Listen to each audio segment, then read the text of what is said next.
Oman প্রবাসী বাবুল মাল, বাড়ি শরীয়তপুরের ডামুড্ডা উপজেলার চরধানকাঠি গ্রামে। গেল বছর আগস্টে বিয়ে করেন পাশের গ্রামের 15 বছরের এক কিশোরীকে। বিয়ের 1 মাস পরে পাড়ি জমান ওমানে। বাইরে যাওয়ার পরও আমাকে লেখাপড়া করতে দেবে না, এর জন্য আর কি অনেকভাবে করে ছেড়ে দেয়। এরপরই বন্ধ হয়ে যায় মেধাবী ওই ছাত্রীর লেখাপড়া। তাতেও নাকি ক্ষান্ত হয়নি বাবুলের পরিবার। মানসিক ও শারীরিক নির্যাতনের অভিযোগ তোলা হয় পরিবারটির বিরুদ্ধে। নির্যাতন সইতে না পেরে বাবার বাড়ি চলে আসে কিশোরীটি। ও 10 মাসের মাথায় আবার দেশে আসে। আসার পরে আবার আমাকে নিয়ে আলাদাভাবে থাকা শুরু করে আর কি, একটা ঘর ভাড়া নেয়, ওই জায়গায় থাকা শুরু করে। তারপর বাইরে চলে যাওয়ার জন্য ওর টাকা ছিল না। তখন আমাকে বলেছে যে তোমাদের পরিবার থেকে 1 লাখ টাকা এনে দাও, আমার টিকিট কাটার মতো টাকা নেই। তখন আমি যখন আমার ফ্যামিলির কাছে আইসা বলতে পারি না, কারণ যেহেতু আমার ফ্যামিলি অনেক দারিদ্র। যৌতুকের টাকা না পেয়ে ক্ষিপ্ত হয়ে ওঠে বাবুল। মেয়েটিকে মারধর করে পালিয়ে চলে যায় ওমানে। বিদেশের মাটিতে বসে নিজের স্ত্রীর আপত্তিকর কিছু ছবি ছড়িয়ে দেয় ফেসবুকে।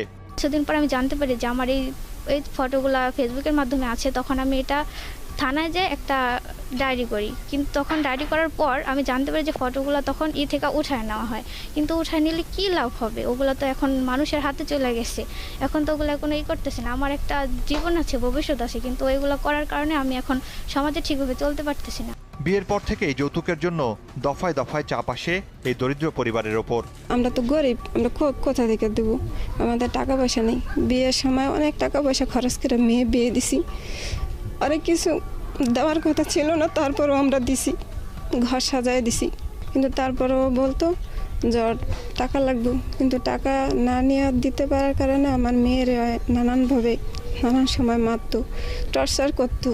ফেসবুকে কিশোরীর ছবি দেওয়ার পর গুঞ্জন ছড়িয়ে পড়ে পুরো এলাকায়। যৌতুক চাইছে, যৌতুক না দেওয়া করতে মনে করে নিয়ে ছবি উড়ে ছবি নিয়ে ফেসবুকে ছাড়িয়ে দিয়া মায়ের আর কি অত্যাচার করতেছে।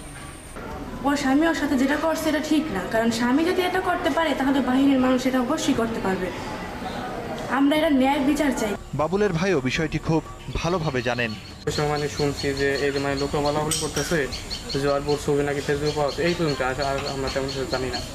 অভিযোগটি নিয়ে থানায় হাজির হন কিশোরীর বাবা, কিন্তু বিষয়টি আমলেই নিতে চায়নি পুলিশ। আমি যখন থানায় গেছি তখন ওরা আমার কাছ থেকে লিখিত দরখাস্ত নিয়ে সেটাকে আওতাভুক্ত করে নেই মামলার। গণমাধ্যমে খবর আসার পর বাবাকে ডেকে নেয় পুলিশ। পত্রিকাতে যখন প্রথম বাইর হয় এরপরে আমাকে ডাকিয়ে নিয়ে মামলায় জারভুক্ত করা হয়। আর আমি তো জানি না বা আমার এ বিষয়ে কোনো অভিজ্ঞতা নেই যে কোন মামলায় বা কে আসায় বিষয়ে ওর শাস্তি হইব। শীতলকাঠি ওই মেয়ের অভিযোগের প্রেক্ষিতে সে বাদিয়া থানায় যৌতুকের জন্য নারী নির্যাতন মামলা করছে। 5 জনকে আসামি করে তার প্রেক্ষিতে একজন আসামি গ্রেপ্তার করে আদালতে প্রেরণ করা হয়েছে। একজন আসামি দেশের বাইরে থেকে ওমান থাকে, আর 3 জন তার পলাতক আছে। তাদের ধৃত করার ব্যাপারে সর্বত প্রচেষ্টা অব্যাহত আছে। ইনশাল্লাহ আমরা দ্রুত তাদের গ্রেপ্তার করতে সক্ষম হবো এবং মামলা তদন্ত কার্যক্রম সমাপ্ত করে আদালতে অভিযোগপত্র দাখিল করবো ইনশাল্লাহ খুব দ্রুতই।